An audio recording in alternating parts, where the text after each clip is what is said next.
Nakaramdam ka na ba ng kakulangan sa level ng iyong katalinuhan?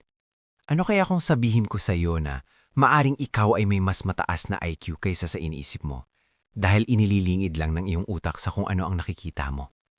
Manatili kang nanonood hanggang sa dulo sapagkat ang 10 senyales na ito ay ipapakita kung ang iyong talino ay gumagana sa isang antas na hindi kinikilala ng karamihan.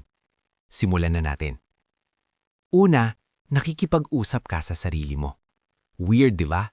Ang mga pag-aaral mula sa University of Wisconsin ay nagsasabing ang mga taong nagpapahayag ng kanilang mga isip ay mabilis na nagproproseso ng impormasyon at mas matagal nila itong naaalala. Kapag nakikipag-usap ka sa sarili mo, ikaw ay literal na nagko-coach sa iyong sariling utak sa pamamagitan ng komplikadong pagmumuni-muni. Ganyan si Einstein. Kaya kung napansin mo ang sariling madalas nagmumuni-muni, congratulations. Pangalawa, palagi ka na lang nag-overthink. Madalas nire-replay mo sa iyong isip ang mga usapan, ina-analyze muli ang mga tapos na desisyon, at iniisip ang mga marami pang iba't ibang pwedeng resulta. Hindi ito anxiety. Ito ay ang tinatawag na pagiging analytical. Tinawag ito ng mga neuroscientists na metacognition. Ito ang kakayahan na mag-isip tungkol sa iyong sariling pag-iisip. Ikatlo, madali kang mabored. Kung hindi mo kayang magtuloy-tuloy sa mga paulit-ulit na gawain, hindi ito dahil tamad ka. Ito ay dahil ang iyong brain chemical na dopamine ay naghahanap ng bagong mga bagay. Ang mga taong may mataas na IQ ay may tinatawag na mas mabilis na reward prediction system. Sila ay nakakakuha ng konting dopamine lamang mula sa mga simpleng gawain, kaya ang kanilang utak ay naghahanap pa ng something more challenging. Ikaapat, palagi mong pinagdududahan ang sarili mo. Narinig mo na ba ang epekto ng tinatawag sa psychology na Dunning-Kruger? Ito ay nagpapakita na kung gaano kaunti ang kaalaman ng isang tao, mas lalo namang tiwala sila sa sarili nila.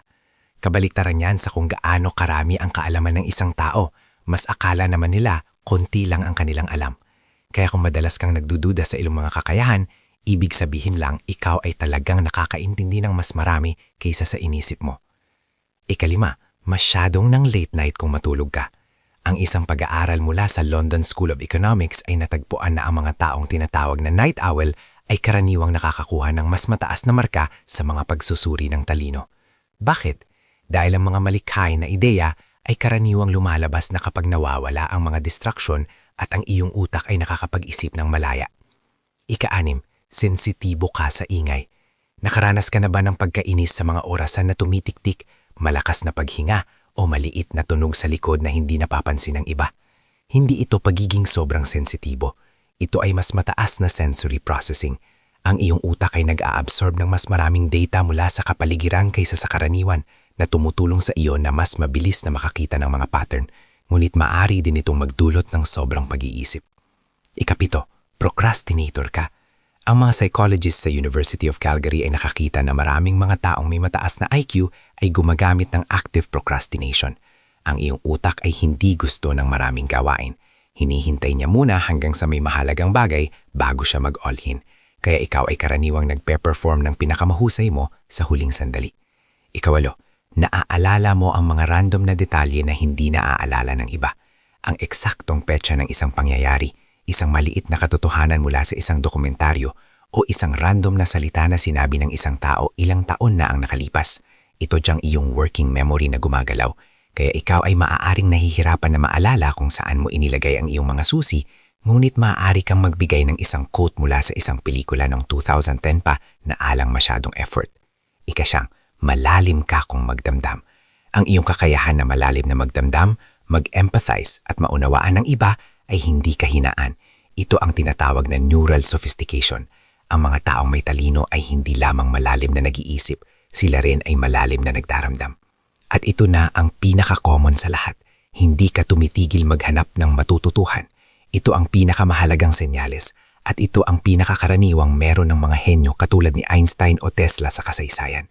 Sila ay nagbabasa, nagtatanong at naghahanap ng mas mabuting mga sagot kahit na alam na nila ang sapat. Kaya kung ikaw ay nanonood nito ngayon, nagsisikap na maunawaan ng iyong sarili, o paano na, ang pagiging ganito lamang ay naglalagay sa iyo sa pinakamataas na antas ng mga talinong isip.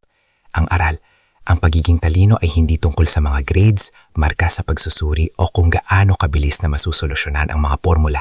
Ito ay tungkol sa pagiging aware, adaptable, curious at malalim na pag-iisip. Kaya sa susunod na tawagin ka na sobrang sensitibo, sobrang tahimik o sobrang nawawala sa iyong sariling isip, ngumiti ka sapagkat ito ang sign ng pagiging matalino. Ito pong muli si Kuya Teki at kung ito ay nagbukas ng iyong mga mata, sana i-share po ito at i-click ang subscribe.